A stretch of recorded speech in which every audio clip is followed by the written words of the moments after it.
pessoal, tudo bem com vocês? A gente quer começar esse vídeo agradecendo a você que já se inscreveu, que deixa seu like, que sempre visualiza os vídeos. É porque o que você está fazendo aí está nos motivando cada vez mais a continuarmos com esse projeto nesse canal. Se você ainda não se inscreveu, se inscreva lá, depois deixa o seu like, porque você está no canal Lamed, Onde você estuda a Bíblia de um jeito diferenciado. A história dessa semana tem como título Orgulho e Preconceito e conta a história de Jonas. E nós vamos acompanhar também no livro Os Ungidos, capítulo 22. Agora, se ajeita aí e vamos pro vídeo.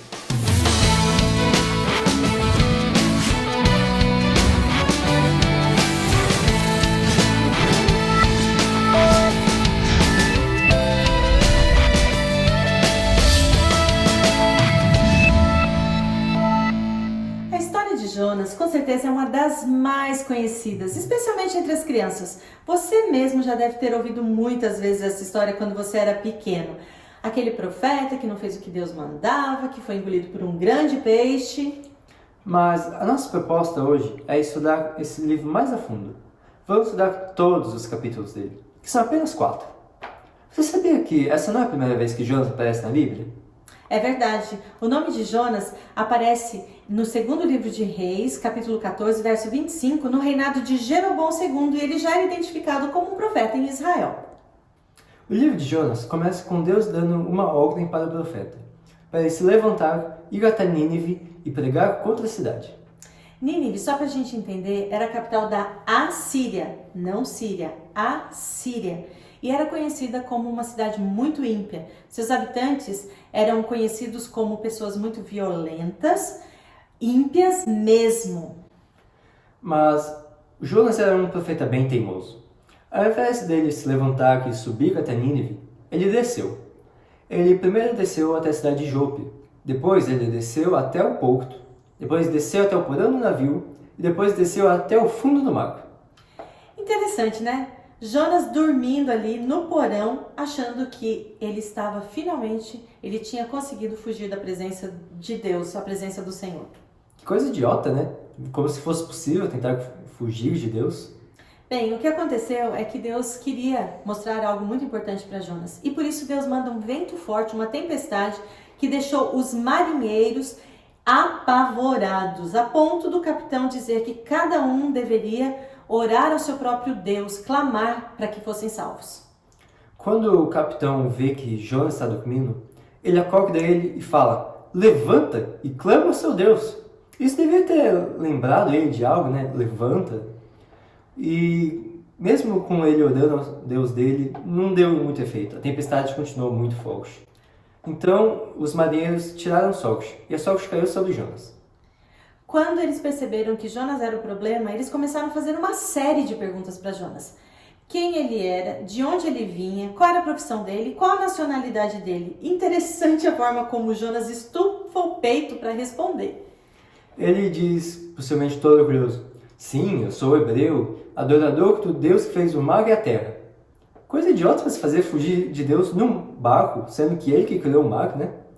Mas enfim, depois disso, ele explicou que ele estava fugindo de Deus. E os marinheiros ficaram tipo: cara, o que você está fazendo? Você é idiota de fugir do Deus que fez o mar num barco? Como a tempestade não melhorava e eles já tinham tentado de tudo, Jonas então dá a solução. Eles deveriam lançá-lo ao mar. A princípio, parece um ato bem altruísta de Jonas.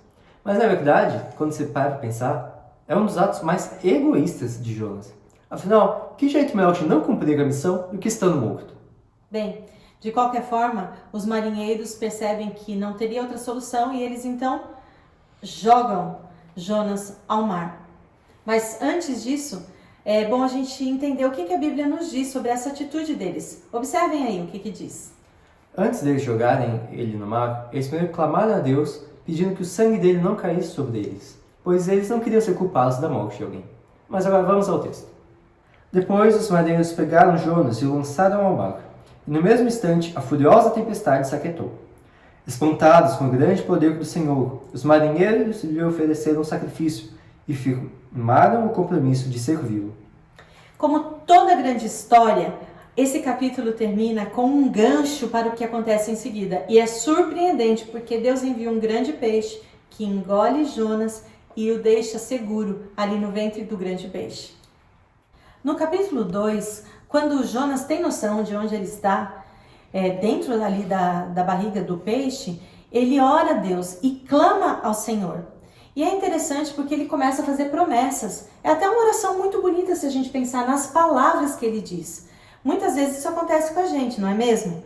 Às vezes a gente se coloca numa situação difícil, complicada, e qual é o nosso primeiro pensamento? A quem que a gente clama? Ai, Senhor, me ajuda aqui, porque se eu sair dessa situação, eu prometo, né? E Jonas fez exatamente isso, ele começa a prometer que se ele saísse daquela situação, se Deus o livrasse, ele voltaria a frequentar o templo, ele voltaria a oferecer sacrifícios, mas a gente vê Deus ainda trabalhando com o coração de Jonas. Ele tenta fazer tipo uma barganha com Deus. Mas o que a gente consegue ver nessa oração também, que embora ele esteja arrependido, ele continua com muito preconceito. Veja o que ele fala, quando ele fala sobre aqueles que adoram falsos deuses. Os que adoram falsos deuses dão as costas para as misericórdias de Deus. Mas o que a gente acabou de ver, literalmente só alguns versos atrás, foram os adoradores desses falsos deuses, que foram os marinheiros, se convertendo para o Deus de verdade, adorando o Deus verdadeiro que fez o mar e a terra. E quem realmente dá as costas para Deus é Jonas. A gente vê aí como Deus está trabalhando no coração de Jonas e também com todas as pessoas que são envolvidas na história. Antes de irmos para o capítulo 3, deixa eu ler o último verso do capítulo 2. Então o Senhor ordenou que o peixe vomitasse Jonas na praia. Depois disso, o Senhor literalmente repetiu o que ele tinha dito no começo do livro. Levanta e vai para a cidade de Nínive e prega o que eu tinha dito para você. Só bom lembrar que Nínive não ficava nem um pouco perto de qualquer praia. Ficava a uns 800 quilômetros da praia mais próxima. Então, depois que ele foi vomitado, ele teve que andar bastante até chegar em Nínive. Ele teve bastante tempo para refletir na graça que ele teve, da misericórdia que Deus teve com ele. E aí, Jonas chega a Nínive. Seriam necessários 3 dias, mais ou menos, para percorrer toda a cidade. Ele começa sua mensagem de uma forma curta, simples. A pregação de Jonas tinha, segundo a Bíblia hebraica, apenas 5 palavras. E ele anuncia a destruição depois de 40 dias. Nínive seria destruída. Até parece que ele está querendo se auto-sabotar. Pois, se você ver a mensagem que ele deu, não tem nenhuma citação de Deus, não tem nenhuma citação do que eles estão fazendo errado e de que se eles se arrependerem, eles seriam salvos. Mas o Espírito de Deus tocou no coração dessas pessoas. E ainda assim, a mensagem teve um efeito profundo, porque aquelas pessoas, os habitantes de Nínive, eles ficaram impressionados e arrependeram-se. E eles começaram então a jejuar, se vestiram de panos de saco até que essa notícia chegou ao rei. Olha que incrível a atitude do rei. Quando o rei de Nínive ouviu o que Jonas dizia, desceu do trono, tirou as vestes reais, vestiu-se de pano de saco e sentou-se sobre um monte de cinzas. Então o rei e seus nobres enviaram esse decreto a toda a cidade. Ninguém, nem mesmo os animais de seu gado e seus rebanhos, poderá comer ou beber coisa alguma.